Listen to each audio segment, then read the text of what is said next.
오늘 저희가 함께 이야기해 볼 주제는 2019 대한민국 직장 갑질에 대한 이야기인데요. 이 갑질이라고 하는 표현이 대한민국의 특수한 표현이라고 하더라고요. 마치 재벌처럼 대한민국에서만 드러날 수 있는 그런 특수한 표현이라고 합니다. 직장갑질 119는 2017년 11월 1일 출범한 민간 공익단체인데요. 이제 저희 그 노동 현장에서 활동하다 오신 전문가분들, 그리고 노무사분들, 변호사분들 이렇게 150명이 자발적으로 모여서 활동을 하고 계십니다. 간혹 가다가 상담을 요청하신 분들이 저희를 공공기관이나 또는 수사기관으로 오해하시는 경우들이 좀 있어요. 그런데 그런 건 아니고요. 저희는 자발적으로 이렇게 모여서 활동을 하고 있는 단체입니다. 네. 국무총리실에서 발표한 설문조사 결과에 의하면 대한민국의 갑질이 심각하다고 답한 국민들이 90%에 육박하고 있습니다. 국무총리실의 조사에서도 이렇게 높은 결과가 나왔다는 것은 정말 국민들이 모두 갑질의 심각성에 대해서 인식하고 있다는 것을 의미한다고 생각합니다. 또 얼마 전에 저희 직장갑질 119에서 그 직장인 1000명을 대상으로 직장갑질 감수성 조사를 했었는데요. 저희가 이제 입사에서 퇴사까지 이렇게 겪을 수 있는 불합리한 처우를 한 30개 정도의 문항을 만들어서 이렇게 직장갑질 지수를 개발을 했는데 이제 만점에 가까울수록 직장갑질인지 아닌지 판단하는 감수성이 높은 거거든요. 그런데 조사 결과 직장인들의 갑질 감수성 지수가 평균 68.4점이고 그리고 전체 등급이 A부터 F까지가 있는데 D등급이 나왔습니다. 그러니까 조금 낮은 거죠. 어쩌면 우리는 갑질이 심각하다는 것은 알고 있는데 이게 정말 갑질인지 아닌지 또는 어떻게 해야 되는 건지에 대해서 약간 혼란스러워하고 있는 것이 아닌가라는 생각을 저는 해보았습니다. 저희가 갑질 심각성에 대한 인식은 굉장히 높음에도 불구하고 불합리한 대우를 받았을 때 어떻게 대응하는지에 대해서 여쭤보니까 41.3%가 참거나 모르는 척했다. 그리고 그 이유는 65.5%가 나아질 것 같지 않아서 그리고 34.1%는 불이익을 당할 것 같아서 이 부분은 우리가 부당함에 누군가가 맞섰을 때 그 문제를 해결하고 그 사람을 지켜줄 수 있는 시스템이 부재하다는 걸 우리는 알고 있다. 약간 이렇게 설명이 된다고 저는 보였거든요. 그래서 실제로 작은 규모의 회사에서 발생하는 폭력이 많음에도 불구하고 전국 노동조합, 사실 노동자들의 이야기를 들어주고 또 같이 힘을 모아주고 같이 방어해줄 수 있는 건 노동조합이잖아요. 근데 30명 미만의 그런 사업장에는 노동조합이 현실적으로 그 조직이 잘 되기가 어려운 측면이 있고 워낙에 노동조합에 대한 적대시하는 문화가 있기 때문에 그리고 또 많은 법률이 30인 이하 또는 5인 이하 이런 사업들에 적용이 잘 안 돼요. 그러니까 예를 들자면 부당해고나 뭐 연장수당, 야간수당 이런 것들도 5인 이하에는 적용이 안 되고요. 또 이번에 채용 절차법이라고 해서 거짓말로 이렇게 그 공고를 한 다음에 막상 그 노동자가 와서 근로계약을 체결을 하면 낮은 처우를 하게 되는 경우가 있거든요. 그걸 금지하는 법이 있는데 그것도 30인 미만에는 적용이 안 돼요. 그래서 오히려 작은 규모의 사업장에서 심각한 문제들이 발생함에도 불구하고 이에 대한 보호가 좀 부족한 것이 현실입니다. 직장갑질 119는 계속 이렇게 직장 내 괴롭힘의 문제를 제기를 해왔습니다. 그리고 밝혀진 여러 가지 사실들에 분노한 국민들이 드디어 직장 내 괴롭힘 금지법 통과라는 과업을 이뤄냈습니다. 7월 16일에 시행이 됩니다. 이 사례도 굉장히 유명한 사례죠. 이제 한림성심병원 사례인데 제 기억에 직장갑질 119 카톡방이 굉장히 초반에 만들어졌을 때 간호사분들이 많이 들어오셨던 기억이 나요. 근데 이분들이 야간 근로도 하고 그러시니까 계속 24시간 거의 24시간 내내 우리 병원은 이렇고 우리 병원이 이런 게 문제고 이런 것들이 계속 올라왔던 기억이 있거든요. 그러니까 서로 위로도 많이 하셨고 이때 한림성심병원의 그 갑질 사례가 제보가 되었고 저희가 하루 만에 매일 50통 가까이 그런 갑질 피해 사례를 저희가 접수를 했었어요. 그래서 저희도 이제 이런 부분에서 문제 제기를 하고 결국 고용노동부가 특별 근로 감독을 하게 이르렀는데 이 병원이 반성을 하지 않고 이제 증거 인멸을 또 시도를 한 거예요. 이제 내부자들 단돌이 하고 뭐 이래저래 조치들을 막 취하기 시작했는데, 근데 이제 여기서 병원이 놓친 게 뭐냐면 이미 노동자들은 온라인 공간도 만들고 약간 노조를 만들기 위해서 그런 모임도 만들고 약간 그러기 시작했던 거죠. 보면 2017년 11월 2일에 오픈 채팅방 제보가 있었고, 언론화가 됐고, 온라인 모임이 결성이 됐고, 고용노동부 면담이 있었고, 그래 노동자들이 이렇게 모여 있으니까 이런 그 병원에 무마하려는 움직임도 감지가 된 거예요. 그래서 지금 이 병원이 반성하지 않고 이런 조치들을 하고 있다. 이런 부분이 또 부각이 되어서 결국 그 시도들은 실패로 돌아갔고, 결국 노동조합이 결성이 되었고 노사교섭이 잠정적으로 합의가 된 상태입니다.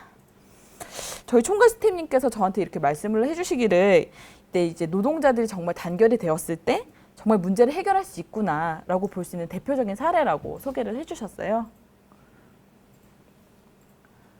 또 이 사례 같은 경우는 이제 경찰 101 경비단에서 일어났던 사례인데, 이제 단장이 이제 부하 직원들을 개인 트레이너나 마사지사처럼 이렇게 전신 마사지를 시켰다는 논란이 있었습니다.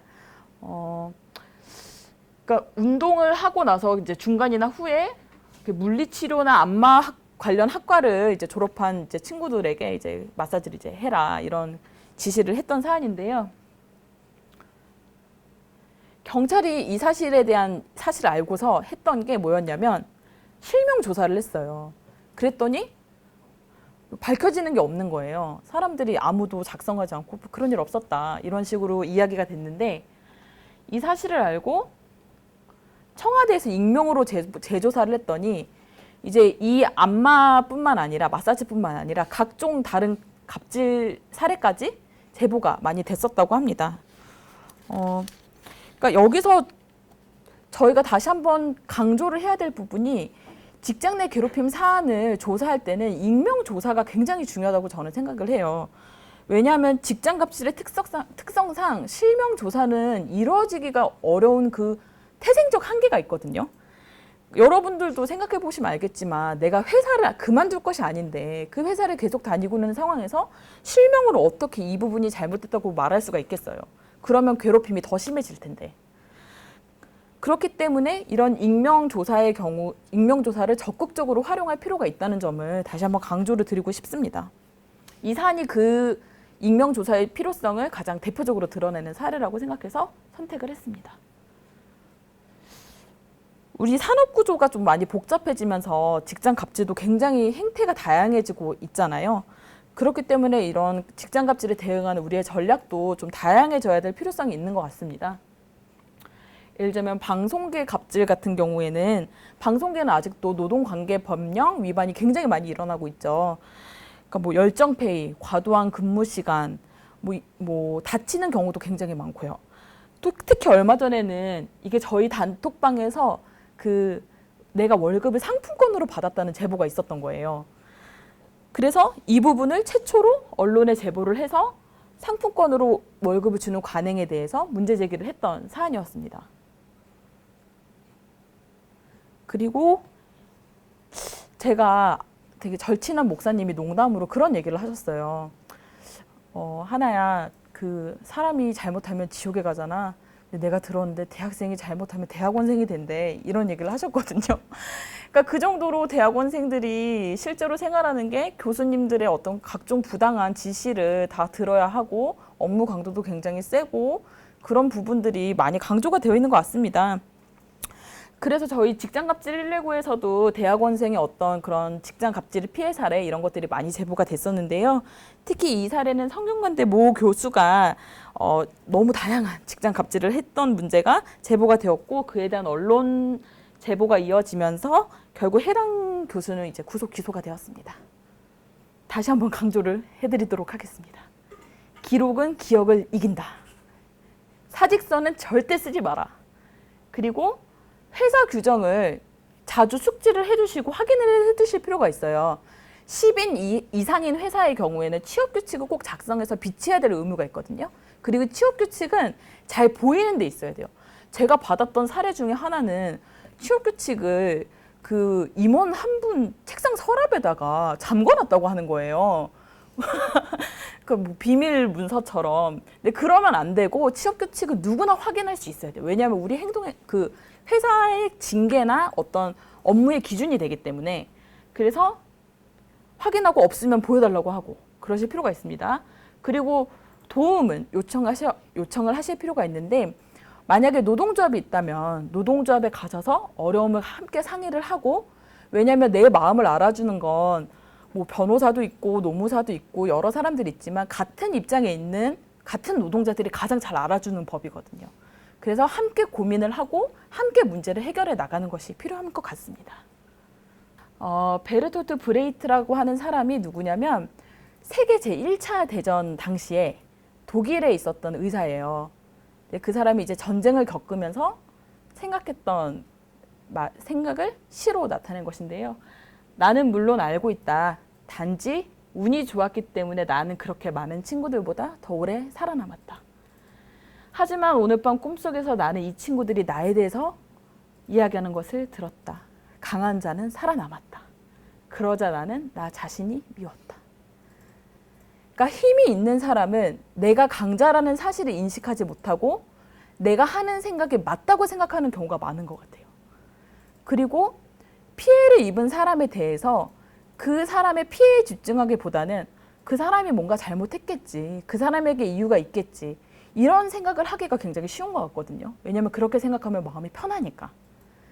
근데 우리가 직장 내 괴롭힘의 문제는 단순히 개인의 문제가 아니라 우리 공동체, 조직의 문제라고 하는 점에 대해서 계속 함께 이야기하고 고민을 할 필요가 있습니다.